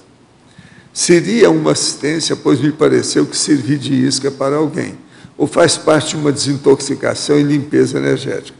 Não, tudo indica que estão fazendo um desassédio da sua condição. Quando a pessoa ela se inscreve num curso, ela começa a ser assistida quando ela merece. Tudo indica que você está merecendo, que estão dando um jeito no seu problema. Agora, trabalhe com o estado vibracional para você ajudar os amparadores. Esse é o caminho. Valdo, aqui no B, por favor. Sua direita. Sua esquerda, perdão. No seu verbete, heteroconscienciometrologia, na página 64, no item enunciatium, o senhor fala sobre a identidade extra. A minha pergunta diz respeito a isso. A gente sabe que a fruta nunca cai longe do pé, mas qual a identidade extra que a consciência ou a consciência terá tendência a lembrar? É aquela que ela fez mais assistência ou a que tem maior relação com ela na vida de hoje? Não, é aquela que movimenta a assistência. A assistência é um ponto de contato mais sério para a pessoa recordar. Então, a reminiscência através da assistência é mais forte. Vai ajudá-la a fixar mais, porque ela já porque fez ela a vem fixação. mais de trás, é mais séria, é mais enraizada. Tá. E outra coisa, toda identidade extra, a conotação básica que embasa o processo, entende? É a interassistencialidade. Então, pensa por aí. Olha o nível, a qualidade, o universo da sua assistência. Isso aí pode fazer a pessoa ter noção da história. Melhora a memória. Entende? Entendi. Obrigada. Gente, eu devolvo a professora Adriana para vocês. Quem é que...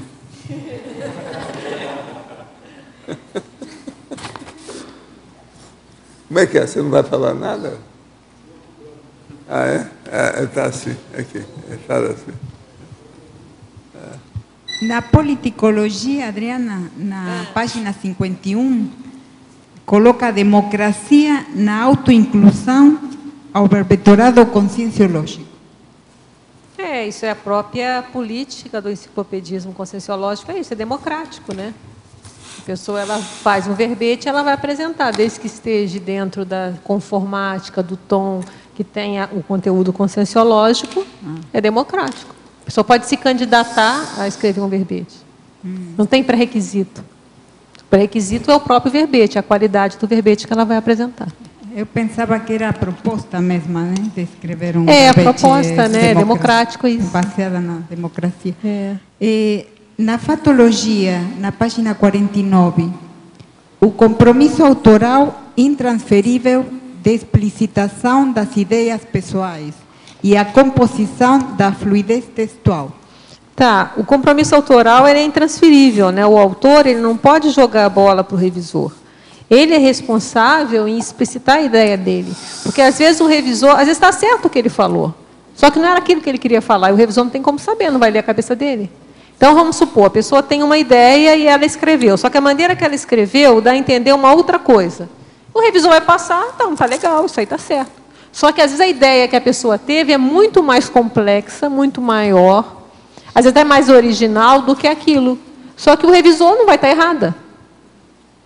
Mas o revisor não vai pegar. Então, é o autor, aí entra naquilo, né, de honrar a ideia que ele tem. Se ele tem uma ideia nova, ele vai tentar explicitar isso para não deixar ambiguidade, para não deixar dúvida. Então, a responsabilidade é dele, porque ele que teve a ideia. Então, é esse cuidado que a gente está falando. E ele tem correlação direta com a frase enfática, né, que a gente coloca, que a acabativa ela corrige, que se o que estiver de errado, vai aclarar aquilo que não tá bem, né, que está ainda obscuro, vai ampliar, muitas vezes a gente coloca até na estrangeirismologia, na hora da revisão dessa acabativa, vem insights, às vezes vem insights até de fazer outras coisas, de mexer no verbete. Então, às vezes, olha, isso aqui está faltando, começa a haver uma série de faltas ou de omissões que poderiam estar no verbete.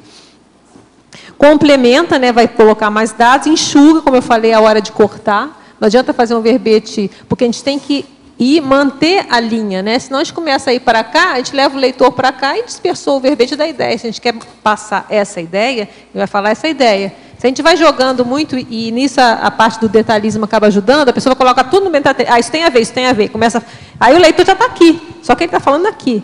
Então, é esse cuidado também de saber a hora de cortar, para manter a ideia, manter o foco daquilo que você quer dizer. E aperfeiçoa o texto. Aí vem aquilo que você falou.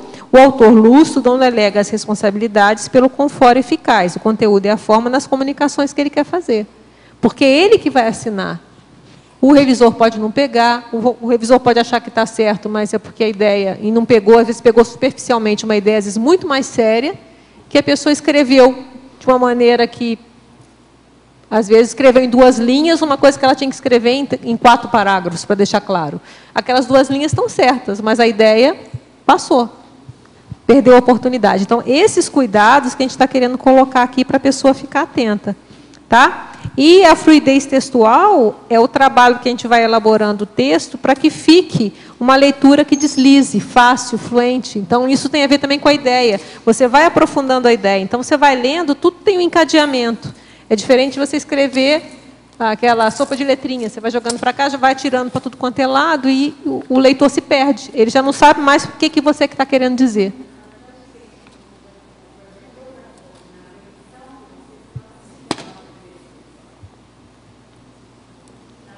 Que vocês fazem, a gente é uma preceptoria.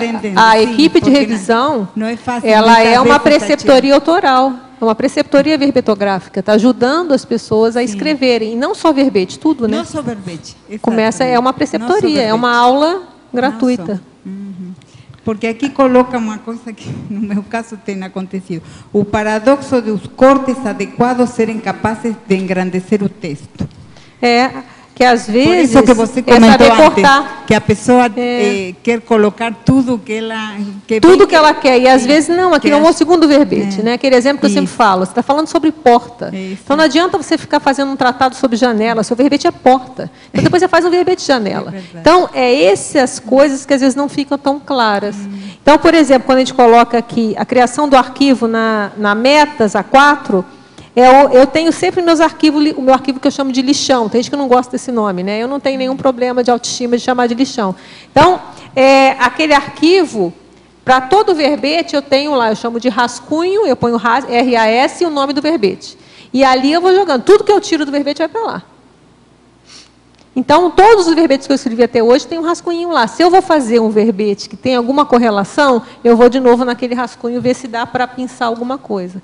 Então, a ideia, ela não vai... O fato de eu tirar daqui, ela está lá. Eu não vou perdê-la. Ela não está adequada neste verbete, como a Dulce tinha falado, mas ela pode ser super adequada em outro verbete. Então, coloca lá no arquivo paralelo e deixa lá. Então, é esse jogo que a gente vai aprendendo, né, ao longo da escrita. Adriana. É agora ou nunca, né? É agora ou nunca. E não é bem assim.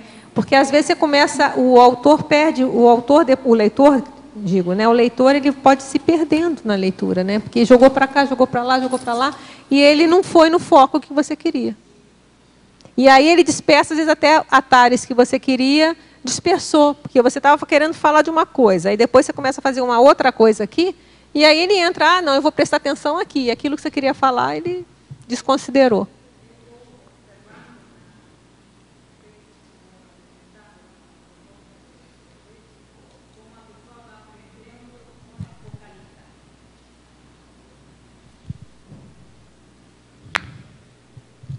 Como a pessoa vai aprendendo a focalizar, né? A tentar ir não deixando de lado o centro, o tema em si. Essas coisas devo reconhecer que é muito, muito bom e é além do verbete. É o que a gente fala. Porque é uma proposta pensênica. Isso que eu considero o mais sério. Uma proposta pensênica. Se você vê, de estrutura pensênica. Olha só, Cristina, como a gente coloca ali, ó, né? O empenho na última frase da pensenologia, o empenho pela redação clara, propiciando a retilineidade gradativa da pensenização. E o verbete, ele ajuda isso, porque ele é todo retilíneo, as próprias seções. Então, na hora que você... A sessão, ela te ajuda a ter uma cosmovisão, porque você pega um tema, lá, passageiro, como a gente brincou lá, né, um verbete fictício. Aí você vai, tem algum mito em relação ao passageiro? Tem alguma síndrome? Qual o efeito da questão? Tem algum efeito ligado a isso? Qual o princípio que embasa essa ideia? E você vai, naturalmente, ampliando a cosmovisão daquele tema que você quer escrever. E como é muito objetivo, também vai te ajudando a ter ficar cada vez mais retilíneo na forma de escrever. Então, o meu sonho de consumo, que eu espero chegar a isso em alguma vida, quem sabe, é fazer... o negócio já sai pronto, você já sai praticamente pronto. Então, você já escreve aquilo, já vem a palavra certa. Eu ainda suo muito em cima do texto. Sabe? É muito ainda trabalho e ver a palavra correta e troca daqui, troca daqui. Mas o que eu vejo é o seguinte, que cada vez com o treino a gente vai melhorando o nosso pensamento para cada vez isso ficar mais internalizado e o negócio já vai saindo cada vez mais pronto. E aí a escrita vai ficando cada vez mais rápida. Então, esse trabalho que eu teve um trabalho que eu fiquei quase 4 horas num parágrafo.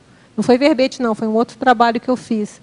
Até era para outra coisa. Então, o que acontece? Mas para deixar aquilo claro, eram uns 3 parágrafos, eu vi 4 horas. Então, eu falei, poxa vida, mas saiu realmente, eu acho que estava bem adequado. Então, foi um extremo, mas às vezes, eu vejo que cada vez mais que a gente vai treinando essa questão da hiperacuidade revisional e tentando ficar mais claro, isso vai cada vez ficando mais rápido e vai saindo cada vez mais... O resultado se otimiza, resultado. Né? E o que é isso? Por que sai mais rápido? Porque a gente está pensando mais retilíneo. Então, quer dizer, isso tem um efeito direto na nossa consciencialidade, na nossa autopensanização.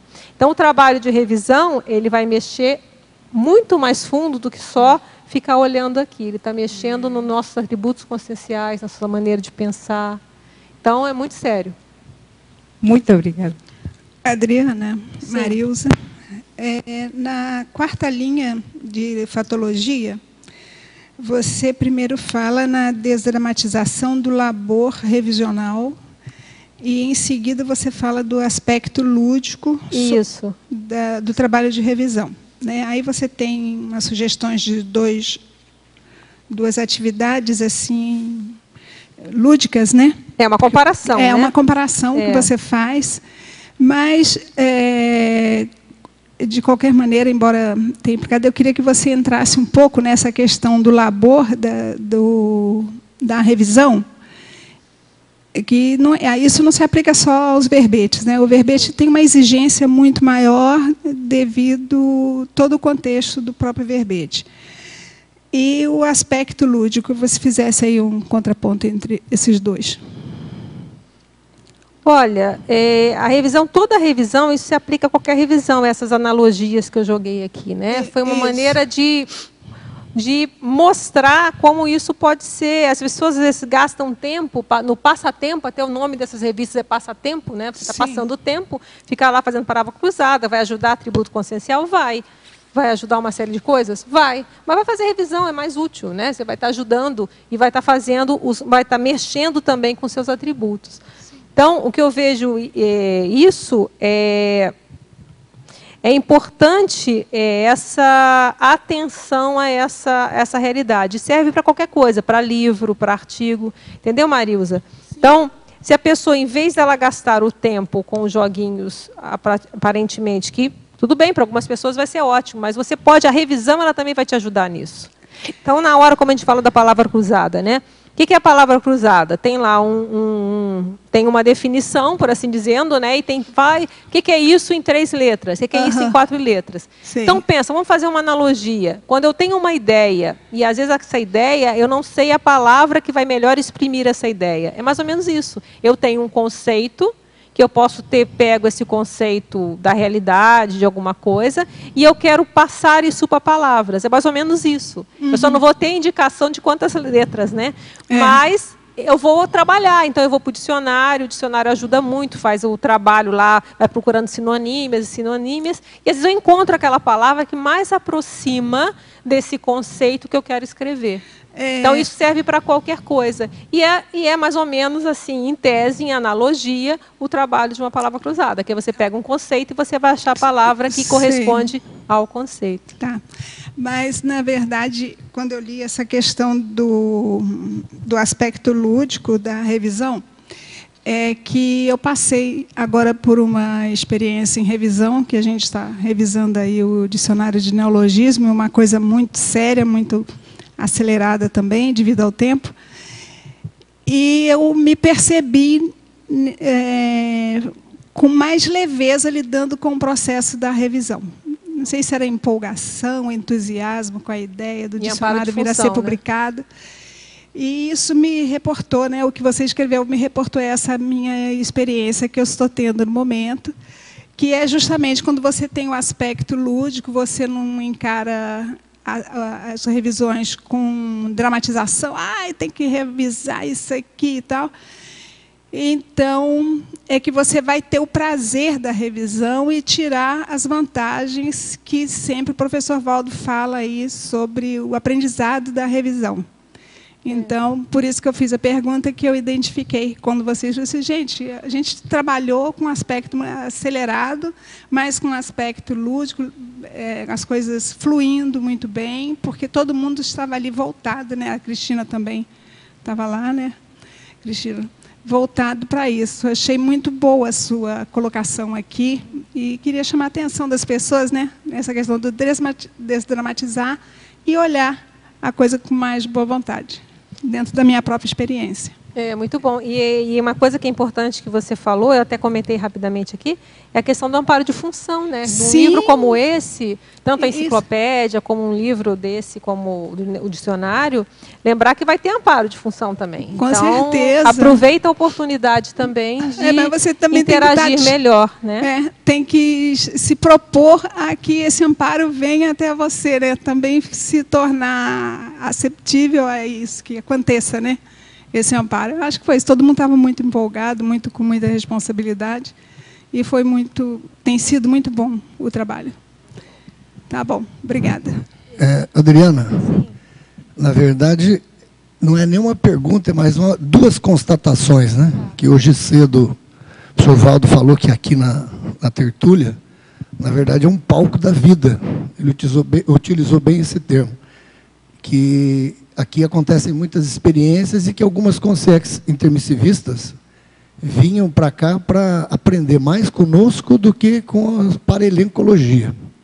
Então, durante o dia, eu estava pensando a respeito disso, e muito se fala que o verbete ele é uma cápsula do tempo, e é.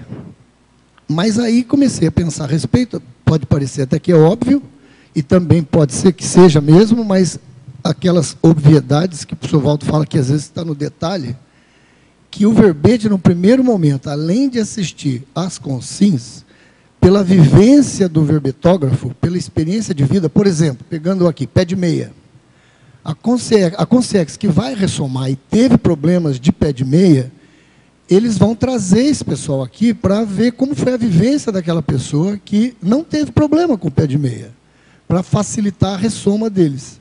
Então, no primeiro momento, não é só as consins que são assistidas, né? Dependendo do tema, penso eu, né? Não sei se o professor concorda, aquela consciência amparadora traz os intermissivistas, porque muitos têm uma apreensão, e hoje tinha um aí que estava muito apreensivo, tinha uma consciência muito apreensiva, querendo saber questões sobre a ressoma. E também uma outra constatação, que toda essa questão, ela fica como se fosse, entre aspas, filmada ou registrada, para que nós, no futuro, na intermissão, assistamos a nosso verbete numa parapsicoteca. E lá seria realmente um link a mais para quando nós retornássemos, aí sim a cápsula do tempo funcionasse. Então, eu acho que a questão do verbete é muito mais ampla do que só a questão de esperar a próxima vida para sair procurando, ou ver se o acaso, eu vou ver lá um verbete. Tem uma assistência muito maior, né? Inclusive lá também, o pessoal assistir lá e assistir aqui. A importância da vivência da pessoa com um pedacinho do puzzle dela, especialista naquele assunto, que você muito faz aí sobre os verbetes, né? Então, eu achei interessante isso, ele falar um palco da vida, isso aqui. Concordo. Não sei se você concorda com isso aí, Concordo. pessoal. E a próxima vida também, né? Uma coisa que eu já falei aqui, que é uma preocupação, assim, não sei se é uma preocupação, né? Numa próxima vida eu vou me achar? Eu vou saber desses verbetógrafos todos quem sou eu? Isso eu penso, eu não sei, eu não estou tão certa então, ainda, de repente, não. assiste lá antes, né? Eu não estou tão certa, não. Eu tenho que ver o que eu preciso fazer mais para eu olhar e falar, essa aqui, essa sou eu.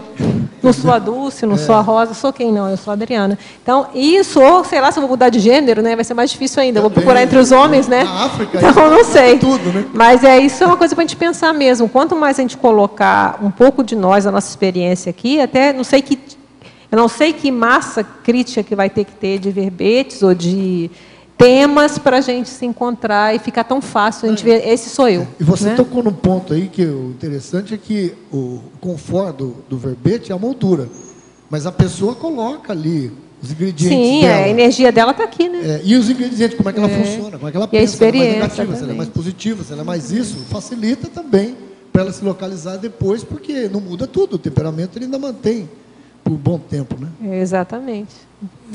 Professor, sou psicóloga, iniciei o processo docente e estou com a TENEPS marcada para iniciar em setembro, quando completo 50 anos. Contudo, nas últimas semanas tenho sentido pontadas no peito e sensação de estar saindo do corpo, involuntariamente. Associada a essas sensações, sou surpreendida constantemente por lembranças da minha infância. Fisiologicamente, não tem nenhuma cardiopatia. Poderia esclarecer sobre se pode estar acontecendo comigo? Olha, no caso aí, a gente teria que pensar, por exemplo, na dona Menor, se tem alguma relação com o seu caso, porque você está se preparando para inteirar 50 anos, precisa ver como é que está isso. Agora, pode ser, se tiver algum processo hormonal, pode ter alguma relação com o problema do amparador que está ajudando você, já preparando antes de começar a TENEPS, porque os primeiros 6 meses, eles são críticos. Então, aí vai depender de você. Você pergunte para você mesmo, que aquelas perguntas que nós devíamos de fazer, pergunta para você quais são as causas disso, que deve ter algum problema que eles estão trabalhando com você. Eu daqui não estou sentindo nada que seja coisa grave, não tem nada disso. Mas é bom ver o problema fisiológico e parafisiológico da situação. Não é? Adriana, pode falar. Aqui no ar. Sim. Oi. Você já escreveu vários verbetes sobre temas assim bem diferenciados, né? Teve verbete que você transformou em curso. Se você tivesse que escrever um livro, qual dos temas você tem mais motivação para escrever? Olha, isso... O que eu vejo é que tem várias, dentro dos verbetes que eu escrevi, são 47 agora publicados, né? Existe uma linha, por exemplo, a própria opção pelo desassédio, que é um curso, ele abrange vários verbetes, né? O curso Senso de Parafiliação, ele abrange só 4, porque é um curso prático. Então, o que embasa ele são 4 verbetes, né? Então, não está tão claro para mim também. Eu tenho uma linha de censos também, que eu faço, gosto disso, né? Então, eu vejo que isso dá, se dividir em grupos, daria, como foi falado ontem, né? Não, acho que foi ontem, que ele falou que 5 verbetes dariam um livro, né? Eu, para mim, não sei, aí tem que ver com mais calma. Não sei ainda, não está claro para mim, não. Mas eu acho que, com o tempo, acho que daria vários. Eu acho que um verbete só, o professor Walter já falou isso várias vezes, né? Um verbete, se a gente aprofunda ele muito, ele é um livro. Então, eu acho que isso também, a gente está sendo treinado para isso. Daqui a pouco a gente tem vários embriões de livros, não sei se o professor Waldo concorda, né? Junta 1, junta 2, tem vários embriões de livros aí. Então, tem muita coisa. Oi. Aqui no verbete do dicionário, na primeira página, você pode explicitar mais o item número 1, né? Autolucidologia, da enumeração, lá embaixo.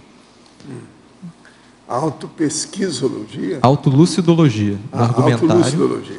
Isso. A atual autolucidez teática da Consim, quando autoproclama a própria identidade extra, chancela sua suposta condição intermissiva pré-ressomática, deduzida pela qualidade da sua vida humana e o princípio do exemplarismo pessoal até o momento. Estuda aí a pessoa, nós estamos perguntando para a pessoa pensar. Foi a outra pergunta que ela fez lá, tinha feito, a respeito. Então, a primeira coisa que tem que ver é a assistência da pessoa, para ela se predispor a isso. Com o passar do tempo, essas coisas acontecem. Nessa nossa equipe que tem aqui, da CCCI, tem gente que tem identidade extra, por causa da assistência. São essas pessoas que estão enraizadamente dedicadas à assistencialidade, entende? Então, a gente pode fazer uma correlação direta da pessoa que tem identidade extra com o fato dessa autolucidez teática você conseguir e outra isso, coisa, né? ela pensa muito nos outros, né? Essa pessoa pensa muito nos outros, não pensa tanto em si mesmo. Então, com isso, uma pessoa que não pensa demais em si, pensa nos outros, geralmente ela não tem problema com ela. Ela já descartou os grandes problemas egóicos, intraconscienciais. Isso aí é importante ver.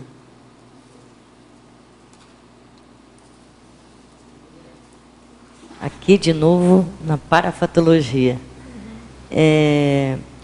Eu estou trabalhando em cima de um verbete também, e você está falando aqui da inspiração extrafísica sobre vocábulo ideal para explicitação de ideias.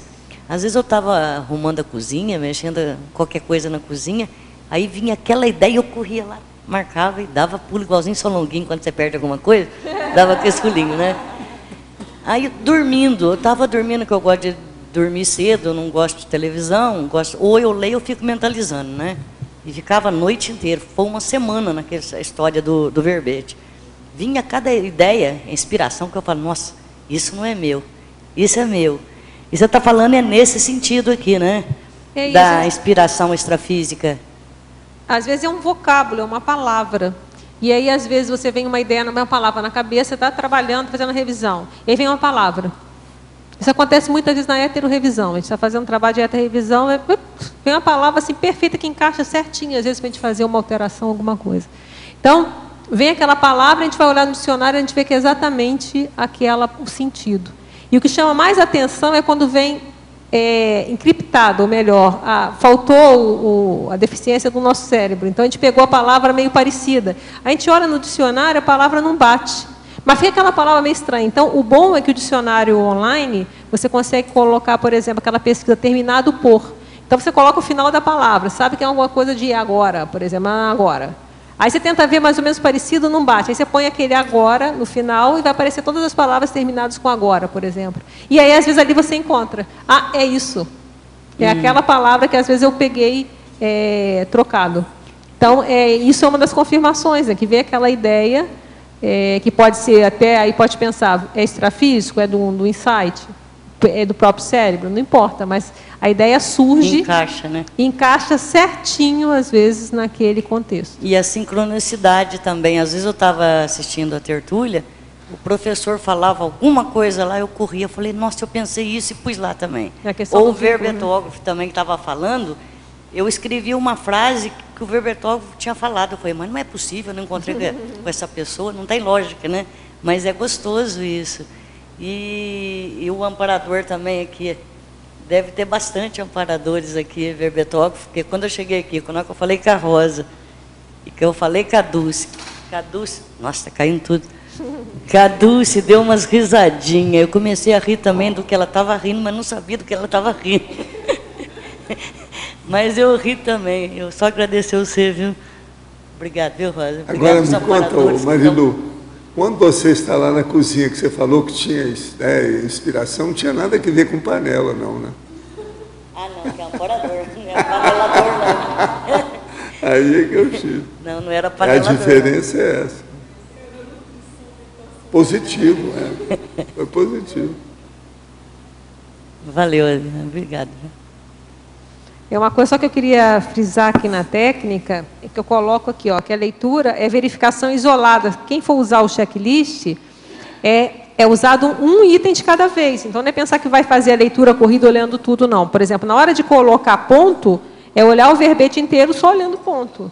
Depois, olhar o verbete inteiro só olhando ponto e vírgula. Dá trabalho? Dá, mas é assim que pega as coisas.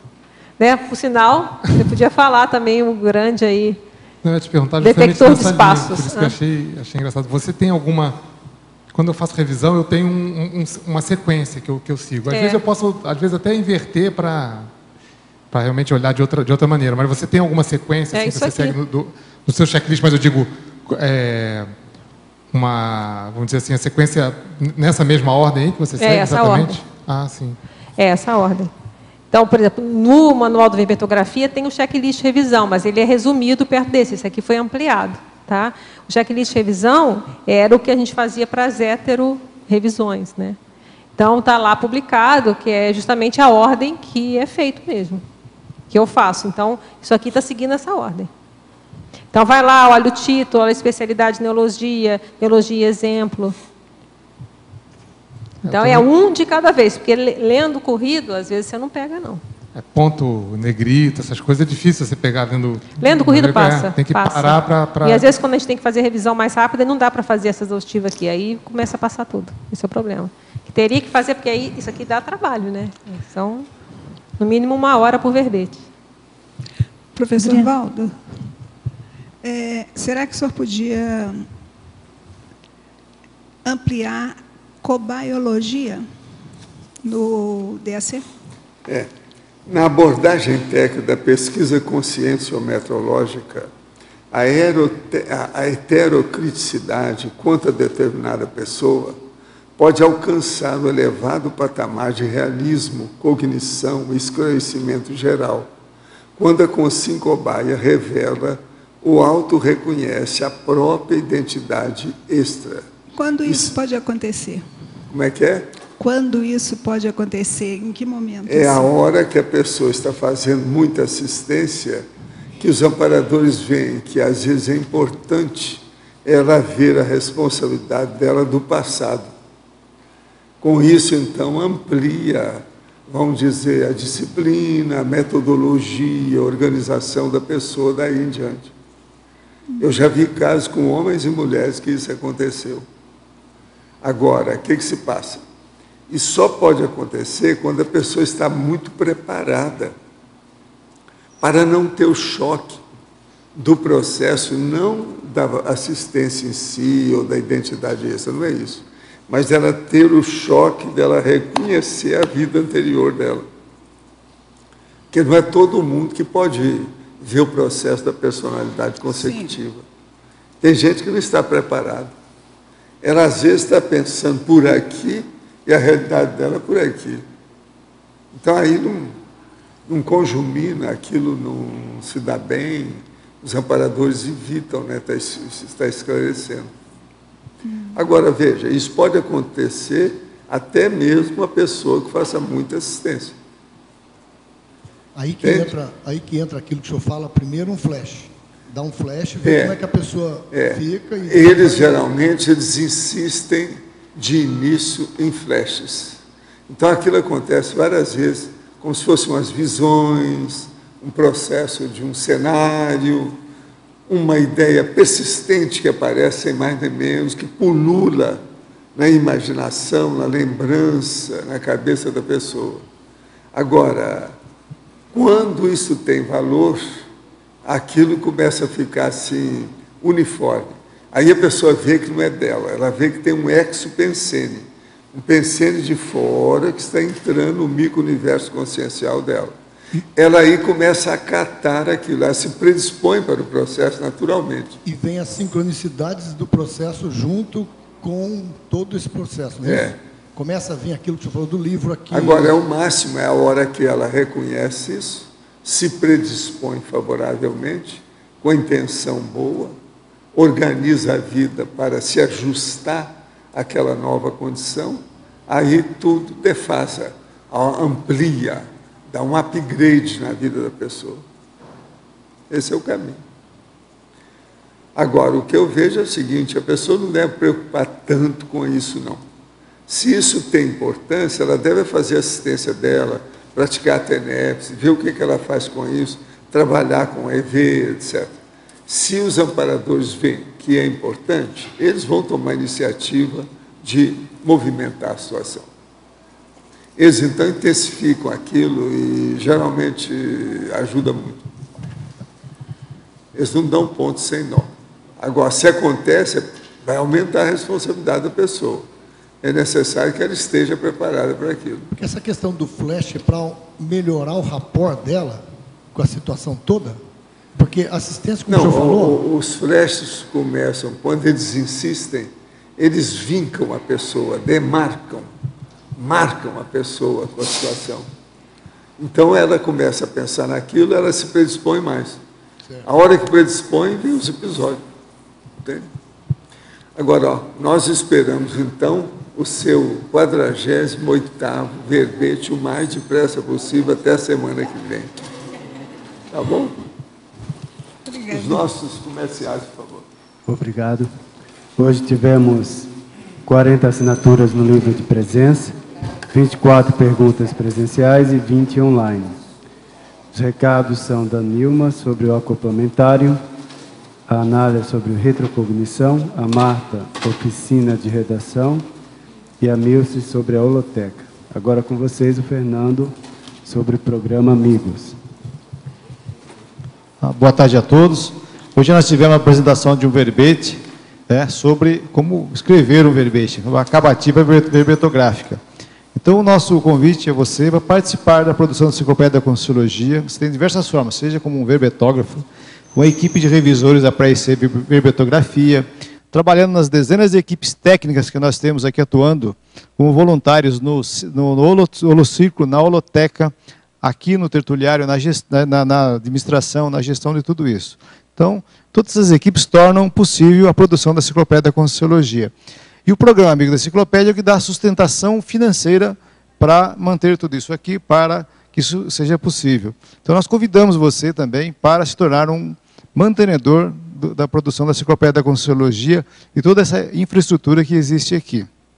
É muito fácil ser amigo da Enciclopédia. Você liga na recepção do CAEC, por telefone você faz essa adesão em poucos minutos com seu cartão de crédito, ou também pessoalmente, né, na recepção do CAEC, ou pelo site do programa Amigos da Enciclopédia, que é o www.enciclopediaconscienciologia.org. Você vai se tornar um amigo da Enciclopédia, tem uma série de benefícios em ter a enciclopédia digital livre, exclusiva para você, acessar o Holoserve, fazer pesquisa, mas também você está estabelecendo seu vínculo consciencial com a Enciclopédia da Conscienciologia.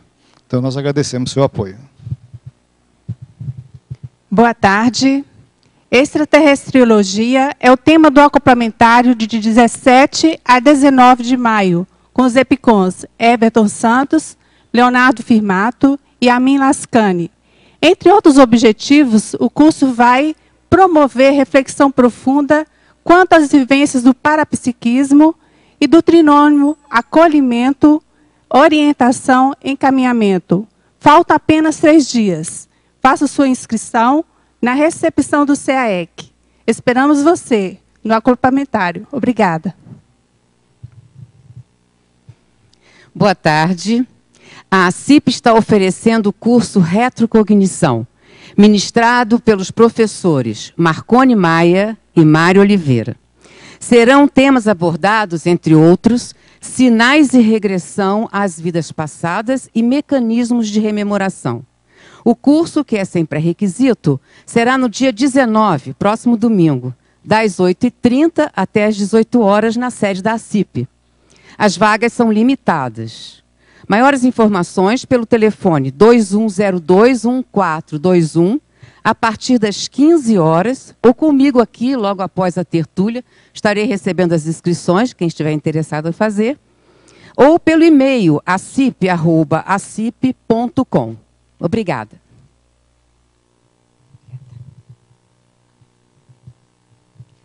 Boa tarde. Boa tarde a todos. O CAEC, em comemoração com a primeira década da holoteca, convida a todos para um encontro mental-somático dos voluntários da Conscienciologia. Neste encontro, será possível contemplar aspectos da trajetória histórica da holotecologia e da cosmovisiologia, com vistas à preparação para o megacentro cultural da holoteca. Projeto da Comunidade Conscienciológica Cosmoética Internacional, CCCI. Cada inscrito terá como brinde um tratado Homo sapiens reurbanizados ou Homo sapiens pacíficos. O evento ocorrerá no Polo Discernimentum, no período de 7 a 8 de junho de 2012. As inscrições estão sendo feitas no CAEC ou pelo telefone 45 3525 2652. Agende-se, gente, o prêmio é grande.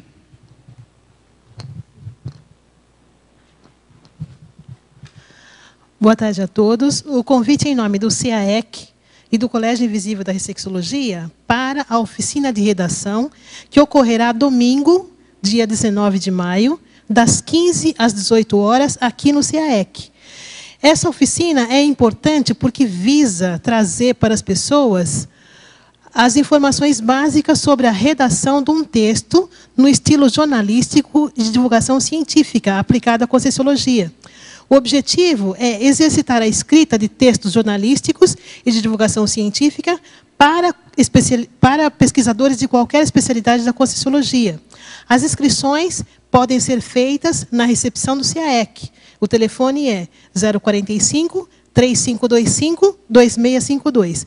Quem quer, de fato, conhecer essa metodologia de escrita, basta se inscrever pelo telefone 045 3525 2652. Obrigada e até lá. Para amanhã teremos o verbete Sinergismo, Medicina, Conscienciofilia. A especialidade é Interassistenciologia. O autor, o professor Luiz Espósito. Obrigado pela sua presença e até amanhã.